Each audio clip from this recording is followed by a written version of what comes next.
The main source of contention on the floor of the convention tonight is the Vietnam plank of the newly published Democratic platform. I would like to ask our guest commentators if they can find any serious differences between what the Republicans said about Vietnam and what the Democrats say about it. To my mind, I see very little difference. Our guests are the playwright Gore Vidal, a Democrat, a former candidate for Congress from New York State, and William Buckley, editor, and a former candidate for mayor of New York City. Mr. Buckley, will you begin? I think that the important difference, Mr. Smith, is not in the planks as they were finally written, but in the effort that went into their composition. The Democrats, a great many of them, are clearly displeased with the plank insofar as it doesn't call immediately for an unconditional end in bombing. We know that Mr. McGovern and Mr. McCarthy joined forces to demand nothing less than that, the unconditional end of bombing. There were no equivalent forces in the Republican Party, so that, although they ended up saying roughly the same thing, one is entitled to suppose that in the case of the Republicans, this truly represents the sentiment of the overwhelming majority of them, which is not the case concerning the Democrats. I think that's well observed. There's a definite split here tonight. I personally favored, as many people did, the McCarthy-McGovern plank. I was just told the latest hot rumor here at the convention hall that the plank was given to Lyndon B. Johnson himself, who rewrote it and sent it back, and that is the one that they are now celebrating down on the floor. We were just given bits and pieces of this platform, and my favorite little bit here is, we strongly support the Paris talks and applaud the initiative of President Johnson, which brought North Vietnam to the peace table. Well, of course, it was Senator McCarthy in New Hampshire and the enormous movement of a great many people in the United States that caused our leader to make that diplomatic gesture. So I would say that the difference between the two platforms is, as Mr. Buckley suggests, the Republicans are pretty united in being not only on the one hand hawkish, but on the other hand, they seem to feel that they're open for negotiation, trying to relive, I suppose, the days of the Korean settlement by General Eisenhower, who talked very tough in the campaign and then, of course, made a peace with Korea. I suspect that may well be the Nixon plan. Meanwhile, you have a very divided Democratic Party here tonight. What can the Republicans do that the Democrats can't if Nixon is elected, Mr. Buckley? Well, if Nixon is elected, it seems to me that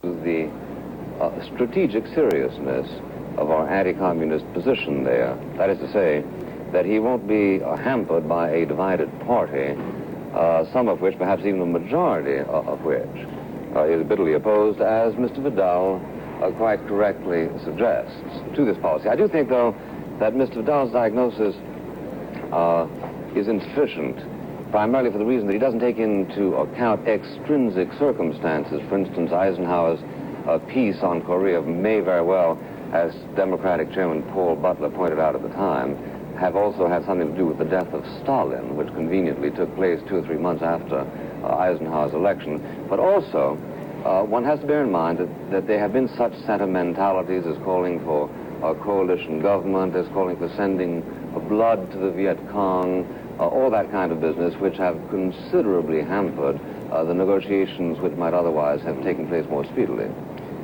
Well, I think Mr. Buckley has given us a preview of what we will hear from the Republicans on this subject.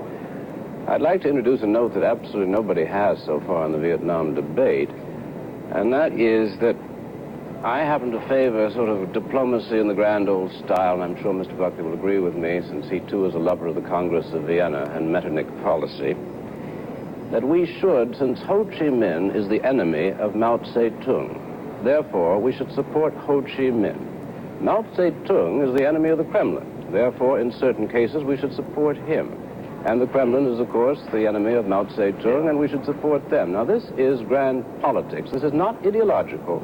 It's not as interesting as the Holy War, as the fascinating war that we are the forces of light and we must destroy all other governments. But it has always been traditional in the conduct of foreign policy until the pietisms of John Foster Dulles, who really did believe, at least as far as we can tell, that we were indeed the forces of light and they were night, that we began forcing our way into the world and forever setting up this pietistic view that governments that we disapproved of should be dealt with harshly. So I'm simply saying, to the extent that the leader of North Vietnam is no friend of China, this is not a monolithic conspiracy, we should support him. And by the same token, Mao Zedong, and again in this Viennese congressional circle. Mr. Buckley, would you like to add to that?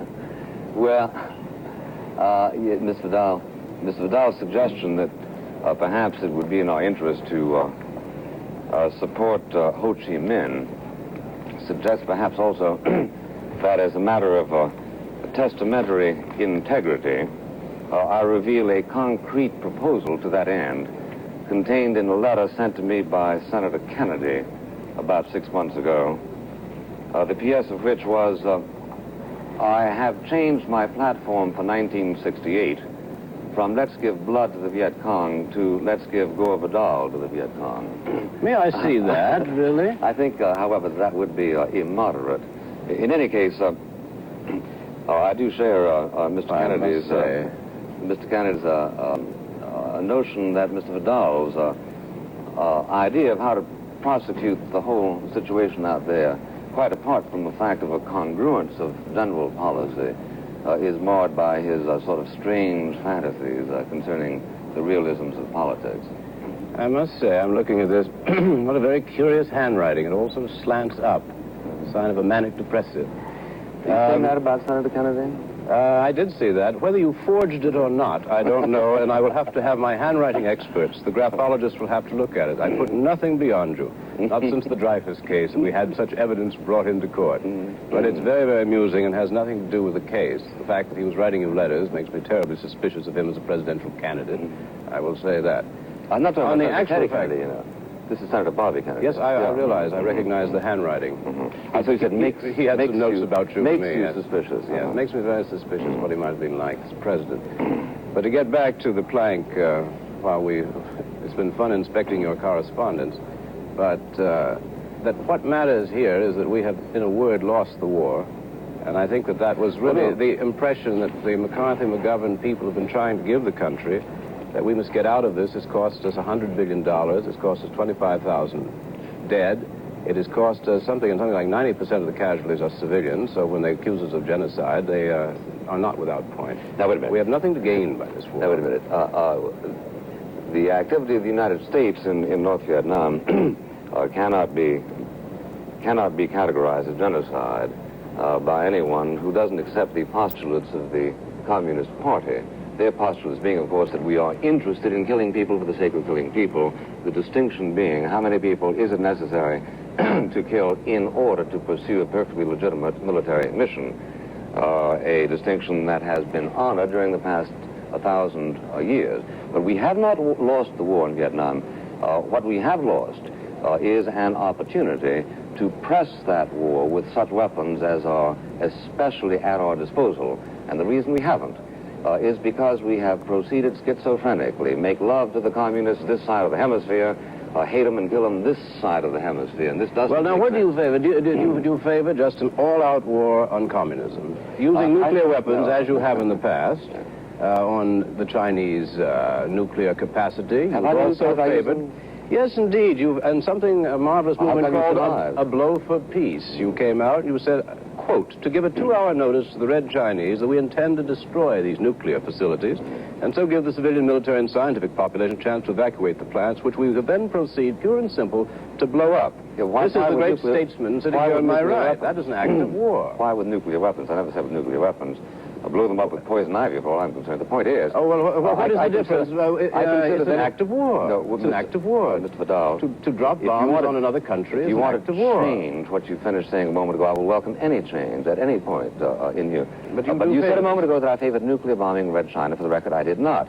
No, I favored, you said bombing. I favored, alongside a number of very serious military strategies, a preemptive strike against the nuclear facilities of Red China. And you expect really to be taken seriously? A position which was explored by President John F. Kennedy in the fall of 1963, and should be thought of by all serious people who not only are against the nuclear bomb, in the cafe My society dear sense, Mr. Buckley, but in the sense of trying to do something about it. If the bad guys have got the nuclear bomb, and we don't You're want them both to have much it. better when you don't talk at the same time. Could we take turns? Yes, well, I would like to Well, just suppose you pick up say that who? point. Yeah.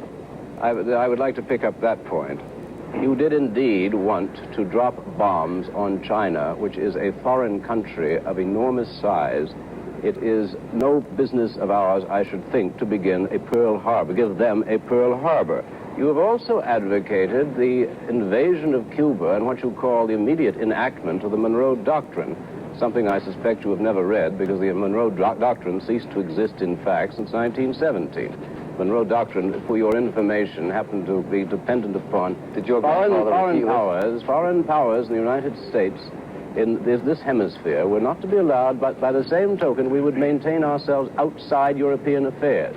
We abrogated that by going to the First World War. So, in effect, the Monroe Doctrine does not exist Mr. Vidal, in this case. It is a laborious job to straighten out history after you've had a couple of sentences go at it. The distinction was that we would not go to Europe except at the invitation of Europe. If you will give me the name of one country in Europe where we are without the invitation of the local government, then I will say that we have violated the equivalent of the Monroe Doctrine. But the Monroe Doctrine is perfectly clear. How do we get out of the war in Alas, you have not read it. Yes. The discussions about the plank in Vietnam, how do we get out? Have we really been beaten?